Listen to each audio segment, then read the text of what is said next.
честь Дня России штаб провел памятное мероприятие в Музее боевой славы имени Владислава Ардзенба. 4 выходца из Абхазии, погибшие в ходе специальной военной операции на Украине, награждены Георгиевскими крестами первой степени посмертно. Неважно, воевали ребята в ЧВК «Вагнер» или воевали в интербригаде «Пятнашка» и в российской армии. Все воевали за то, чтобы остановить это зло.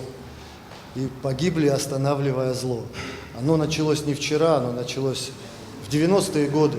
Серебряные кресты с позолотой вручили семьям Олега Бебия, Даура Чкония, Романа Джения и Василия Пустоселова.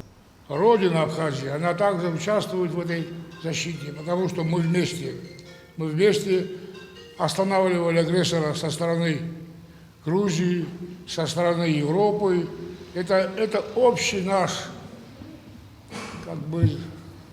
не только долг, это наша обязанность прямая, защищать свой дом и отдавать свои жизни. Кроме того, Георгиевскими крестами второй степени наградили 34 ветерана Отечественной войны народа Абхазии.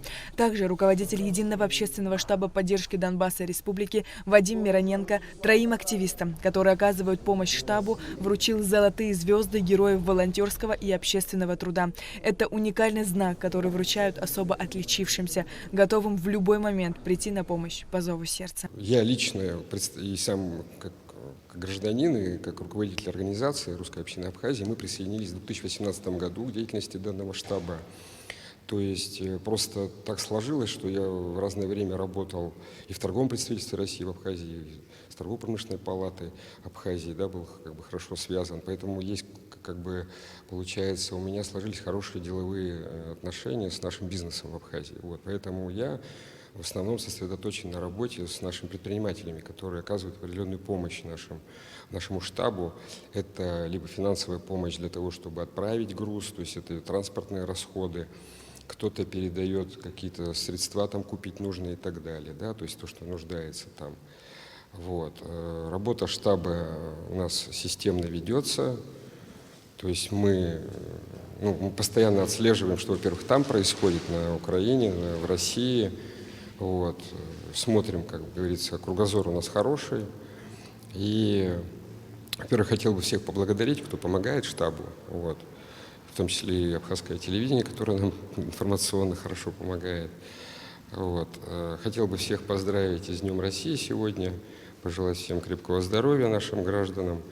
Вы, как знаете, очень у нас большая часть населения имеет российское гражданство, соответственно, все вот это связано, взаимосвязано у нас. Но, конечно, говорить о том, что там впереди как-то быстро все закончится, это, наверное, вряд ли. Поэтому здесь мы, как гражданское общество, должны быть более сплоченными, более объединенными перед вот этими угрозами, которые стоят.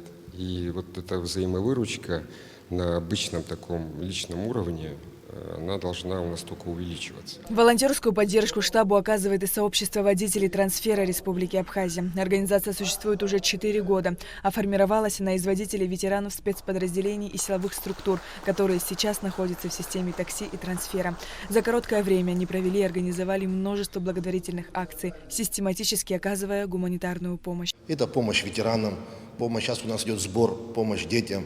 Также мы собирали на Донбасс помощь. Штаб Донбасс постоянно находится с нами на связи, и та помощь, которая нужна от нас в транспорте, в перевозке гуманитарного груза, мы им оказываем. Кроме этого, еще сбор на лечение, на передвижение. По возможности нашими силами осуществляются благие дела.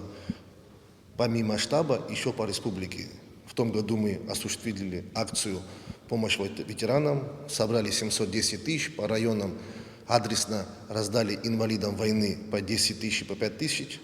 За участие в благом деле Вадим Мироненко и Михаил Хашба были удостоены грамоты от Абхазской православной церкви. Сария Кварцхеля, Алексей Агухава, Абхазское телевидение.